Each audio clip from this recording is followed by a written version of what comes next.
top producers have mastered the art of creating interesting beats that don't get boring after 10 seconds or just sound like an 8-bar loop on repeat. In this video, I want to show you how top producers are able to add evolution to their track, keep their listeners hooked without the beat sounding overcomplicated. To start, I have this chord progression, and I'm going to lower these notes. And it's still going to fit in the scale. As you can see in the background, all the notes are correct, but it's going to add evolution. It takes a couple seconds, but it makes the melody sound so much better. The next thing I have is this sound here, and I'm following the notes in the background, and this counter melody adds so much energy to this track. The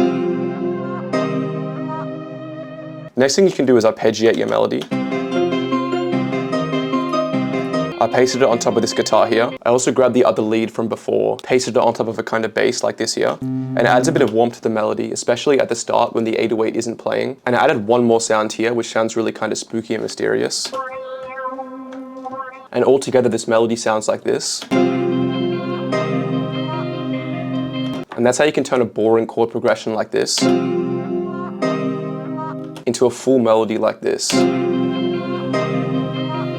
The next way pros make their beats more interesting is by spicing up the drums. There's nothing wrong with a two-step hi-hat sequence, but if you want to add more bounce to your track or have another hi-hat layer that you can bring in later when you want to add a bit more bounce, it's good to go and change it up. For example, this is the two-step hi-hat sequence.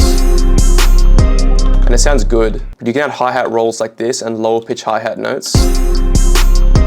And even go and mess with the panning. And one easy way to do this is just going into the randomize tool. I'm going to reset all of these and just change the panning around. And as you can see, it slightly alters the panning from side to side.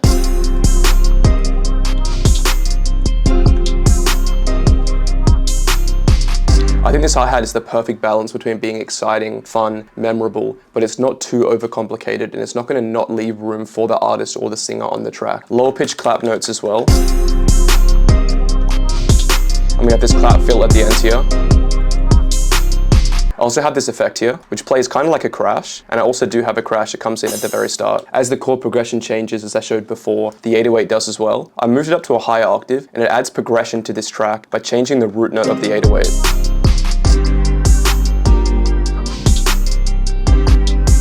One way I love to keep listeners hooked and add bounce to a track is by changing around the kick in the 808. As you can see, we have some extra notes in here, like this one here on the 808 which plays, which doesn't play on the kick. And you can even go and change the timing slightly, so you can bring this kick in a bit earlier. And it adds a cool kind of studded effect in the kick and the 808 sequence. I think it's really important for a track to feel like it's kind of building up to somewhere, and usually that is the actual hook itself. So you have the intro, you have the verse, which is more raw and basic, and that's where the artist sits on the track. And then you have the chorus, which is a bit more full. It has more layers, it's more exciting, it's more catchy. And that's where it's cool to bring in some of these drum layers. For example, I have these ones down here, and on their own, you'll be able to hear the kind of bounce and warmth they bring. An amazing example of this is the productions of Skyfall. This is made by Metro Booming, and there's a video of them in the studio cooking it up.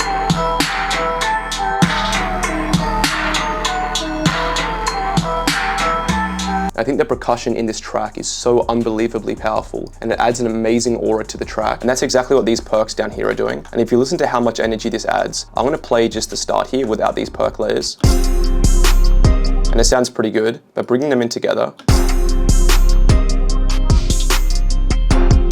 it adds so much warmth to the track. And if you want to emphasize this drop even more where you add these layers, you can go and make the first hi-hat sequence unique. Go and delete some of these rolls and fills here. Change this to a normal two-step hi-hat sequence. Go and delete this roll here. And then you go from a two-step hi-hat sequence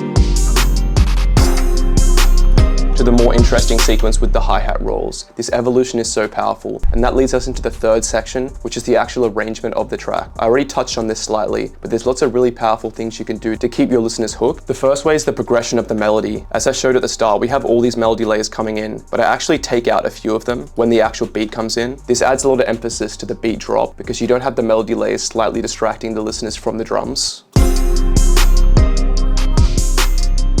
And then we bring some of these melody layers back in after around 16 bars for the actual hook itself. Something else you can do is actually go and grab one of the layers here and go and lower it an octave, and that makes it sound a little bit colder and darker, and it adds a bit of a mini drop when the octave raises again. Another really powerful way to do it is with different transitions and sound effects like these here.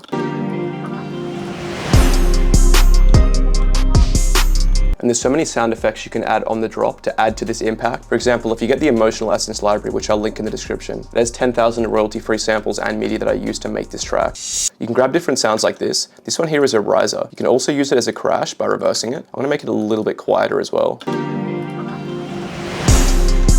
Or if you want to be really cool, you can go and make it unique, go and reverse it, just so it's the normal riser, and then bring it in, and you've essentially made your own transition here.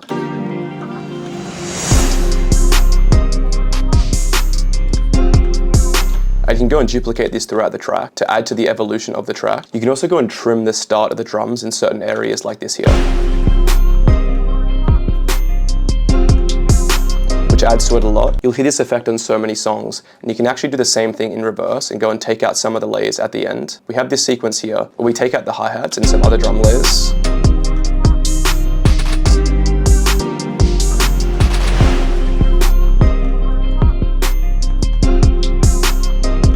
And if you want, you can actually go and change the transition so it comes in slightly later.